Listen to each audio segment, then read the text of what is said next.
உதாரணத்துக்கு நவநிதி பதயே நமோ நமஹ, நவநிதி பதயே நமோ நமஹன்னு மட்டுமே சொன்னால் செல்வ வளம் சேரும், கடன் தொல்லை நிவர்த்தியாகும்.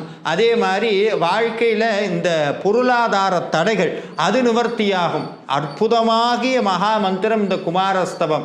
அதுக்கப்புறம் ஷட்கோண பதயே நமோ நமஹங்கிறாரு. அப்படின்னா என்னென்னா 9 கோணங்களில் உறையக்கூடிய சண்முக கடவுளே போற்றி.